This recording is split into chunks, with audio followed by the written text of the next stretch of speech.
handa ka bang maging bunga ng kasalanan ng nakaraan?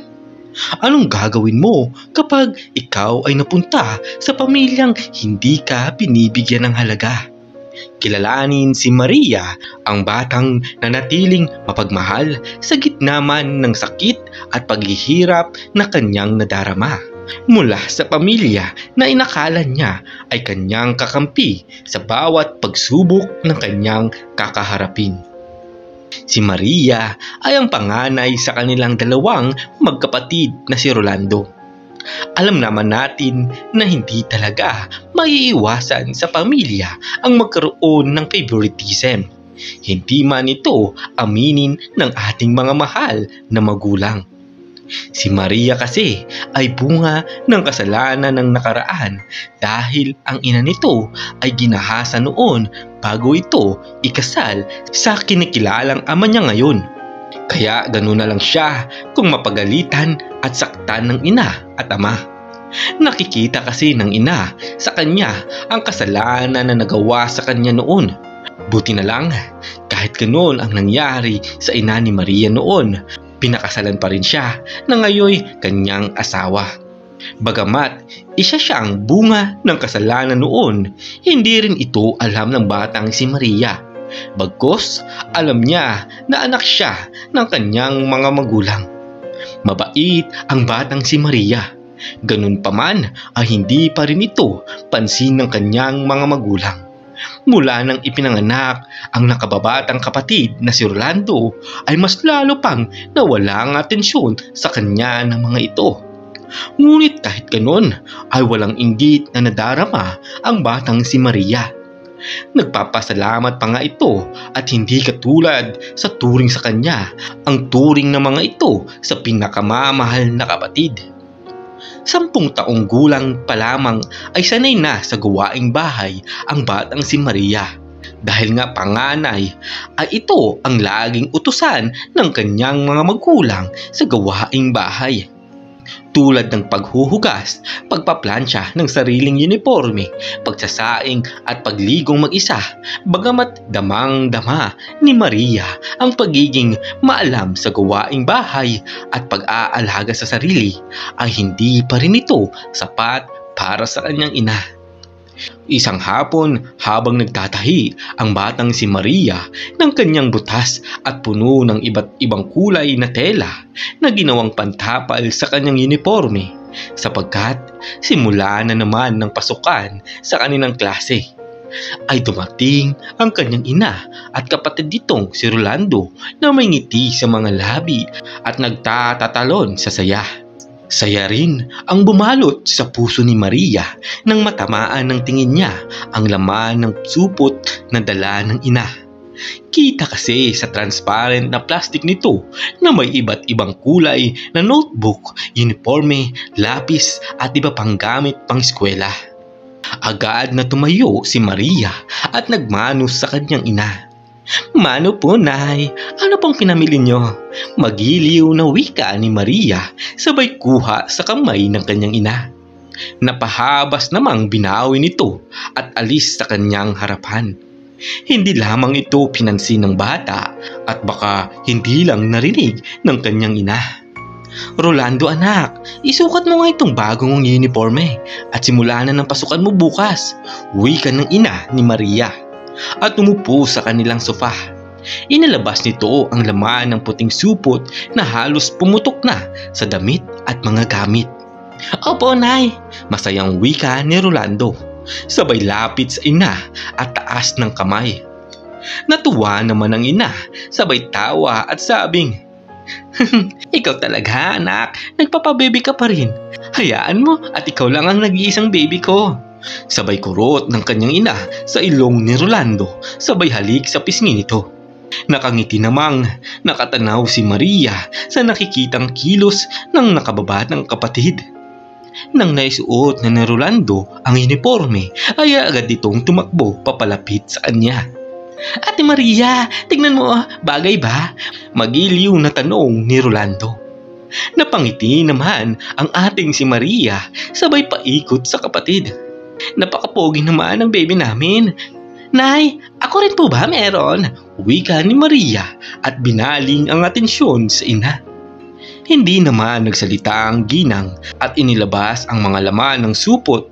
Niluwa nito ang 3 pares ng unipormeng panglalaki, school bag, notebook at mga Crayola na karamihan ay tatak 20. Sa bawat labas ng ina ni Maria na gamit ay siyang namang kuha ni Rolando ng mga may tatak ng paborito nitong palabas hanggang sa 3 pirasong notebook na lamang ang natira dito.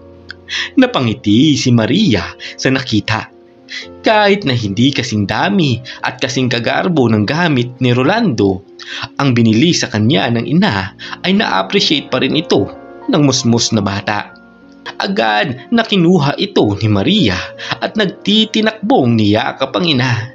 Salamat, Nay! Hindi maiwasang sigaw ni Maria sa tuwa. Ngunit sa kadahilanang hindi niya alam ay umiwas ang kanyang ina sa yakap na gustong ibahagi ng bata. Magluluto na ako ng pagkain. Rolando, anak, halika dito at ayusin pa natin ang mga gamit mo. At ikaw naman, Maria, napakakalat mo oh.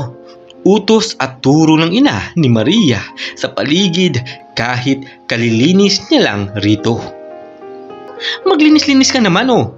Sayang naman ang pagpapaaral ko sa iyo. Kahit sa simpleng bagay, hindi kita mapakinabangan sa paglilinis. Kababae mong tao. Dagdag pa ng ina ni Maria. Dali-dali namang kumuha ng walis ang kawawang bata at nagsimulang maglinis muli. Kahit na sa totoo lang ay ang plastik na inuwi nito ang tanging kalat ng kanilang sala. Maya-maya pa'y naalala ni Maria ang kanyang pangangailangan ng bagong uniforme. Bit-bit ang kaninang palda na tinatahi ay lumapit si Maria sa ina na naghihiwa ng nilulutong ulam. Nay, pwede po bang magpabili ng bagong uniforme? Ang dami na po kasing butas nitong palda ko. Wika ng batang si Maria sa mababang boses. Napalingon naman ang ginang na magkasalubong ang kilay. Abat kasalanan ko pang burara ka sa gamit mo? Siguro panay ka pakikipaghabulan at harutan dyan sa mga klase mo, no? Isa pa, wala kang pambili. Kita mong hirap na nga tayo sa gastusin sa araw-araw. Naghahangad ka pa ng bagong uniforme. Doon ka sa tatay mo manghingi at said na ako. Galit na litanya ng ina ni Maria. Nang dumating ang kanyang nakababatang kapatid at lumapit sa ina, Nanay, may problema po ba? Inosenteng tanong ni Rolando, bit-bit ang hawak nitong bagong laruan. Wala naman anak ko. Bakit? Maglaro ka lang doon. At naghahanda na si nanay ng merienda ng pinakamamahal kong anak. Lambing, nauwi ka ng ginang kay Rolando na animoy gigil pa sa kanyang kakyutan ng bata. At hindi na nagbitaw ng maanghang na mga salita sa panganay na anak na si Maria. Sige po, Nay. Tanging nasambit na lamang niya. Samantalang si Maria, bit-bit pa rin ang butas-butas na palda, ay lumapit siya sa kanyang amang nag-iinom. Tay, pwede po ba akong magpabili ng bagong palda? Sira na po kasi uniforme ko. Tanong ni Maria sa ama. Bagong uniforme? Bakit? Sino ka ba? Anak ba kita? Wika ng kanyang lasing na ama na halos hindi maintindihan ang sinasabi sa sobrang lasing at pagkapula. Hindi naman kita anak eh.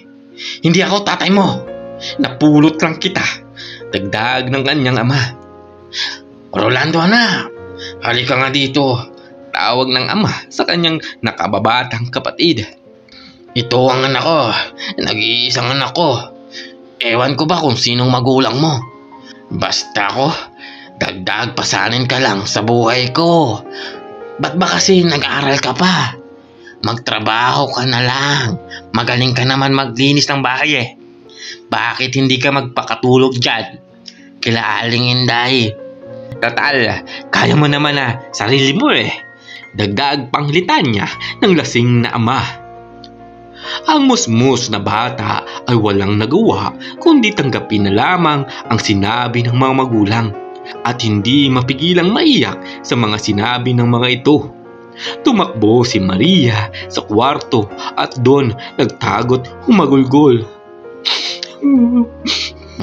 Kinagabihan ay nagising na lamang si Maria sa tunog ng pintuang pinapadlak na.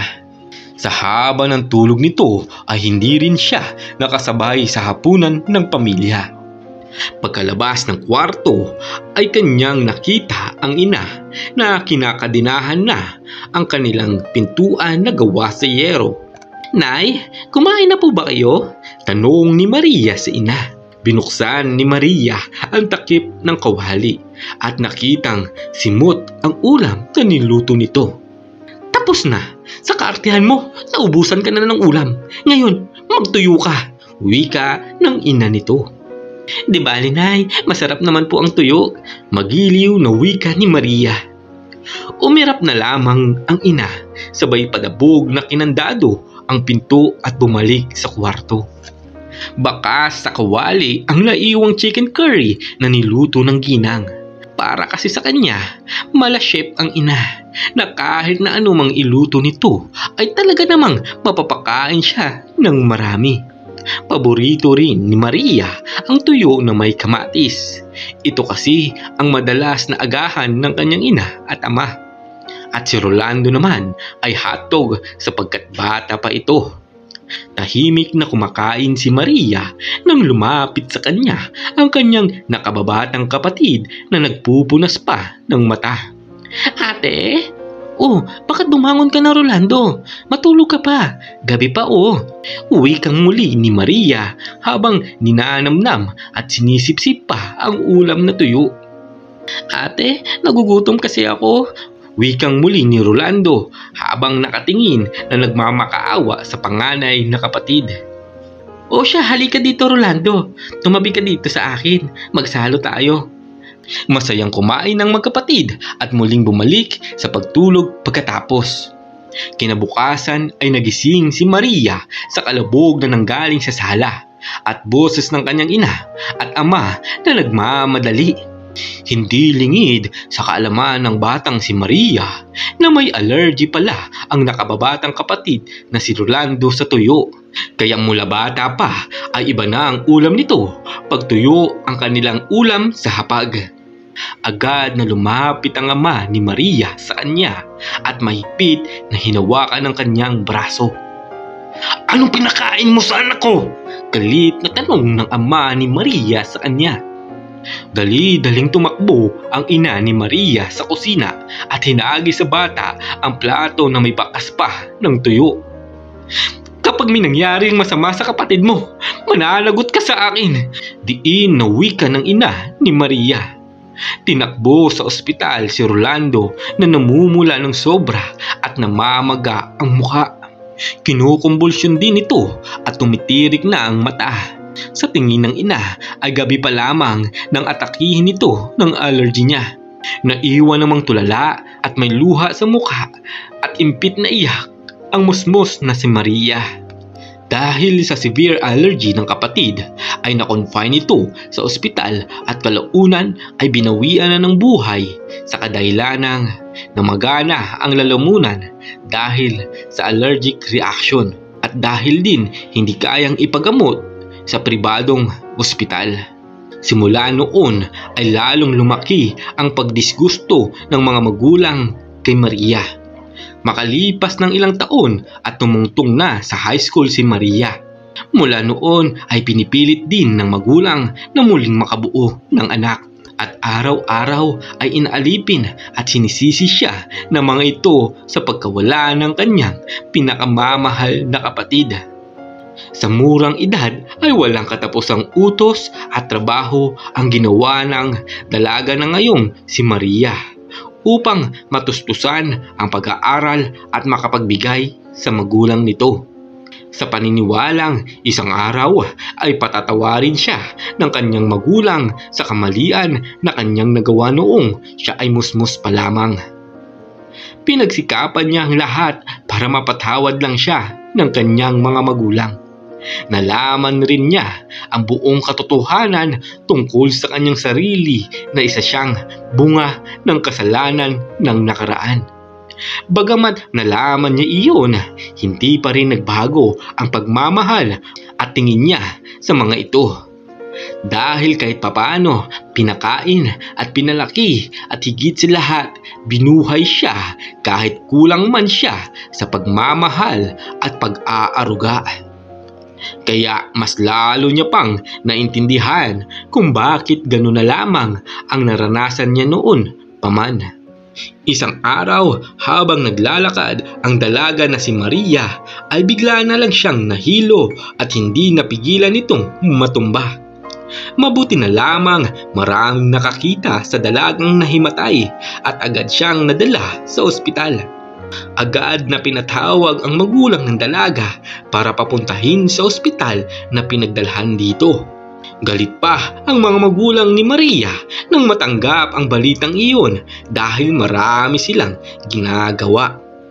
Pero pumunta pa rin sila sa ospital kahit labag ito sa kanilang loob. Pagkarating nila sa ospital, dinala agad sila ng nurse kung saan nakahiga ang kanilang anak. Kitang-kita nila kung gaano kaputla at nanghihina na ang dalaga. Gulat na napatingin ang magulang ni Maria sa kanya kasi ang akala nilang simpleng nalipasan lang ng gutom ay tila ba may kakaiba itong nararamdamang sakit. Hindi nga sila nagkamali dahil makalipas ng ilang araw at mga ilang laboratory test, tinapat sila ng doktor. Nay, tay, tatapatin ko po kayo. Base po sa mga results sa mga test na ginawa namin sa anak nyo, lumalabas po na meron siyang cancer on the blood o meron po siyang leukemia. Matapat na pahayag ng doktor sa mga magulang ni Maria. Nang marinig ang mga salita ng doktor, sa hindi inaasahang dahilan ay napaiyak ang ina ni Maria at humagulgol sa asawa nitong tulala at hindi makapagsalita. Sa pagkakataong iyon ay naramdaman ng mga magulang ni Maria ang awa sa kanya at may pagsisisi kung bakit hindi siya naalagaan ng gusto at binigyan ng pansin. At bigla silang naliwanagan kung gaano kahalaga ang buhay ng kanilang anak. Dahil sa mga pangyayaring iyon, walang araw na hindi binabantayan at dinadalaw ng amang nagtatrabaho si Maria sa ospital. Todo kayod ang mga ito upang gumaling ang kaisa-isang anak na natira sa kanila. Pinaghirapan ng mag-asawa ang mga gamutan ng kanilang dalagang anak. Dahil sa paghihirap nila, hindi rin tumagal, nagawa ang lahat na kailangang gamutan para sa paggaling ng kanilang anak. Pagkalipas ng 5 taon ay ipinaalam ng doktor na cancer-free na si Maria. Isa na itong cancer survivor sa pagtutulungan nilang magpapamilya. Magaling ka na, anak! Salamat sa Diyos! Hindi mapigilang sigaw ng ama ni Maria sabay yakap sa dating musmos na bata.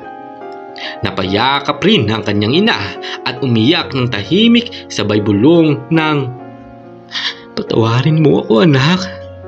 Sinabi rin ni Maria sa ama na kahit hindi siya ang biological father nito, masaya siya at nagpapasalamat siya na siya ang tumayong ama nito.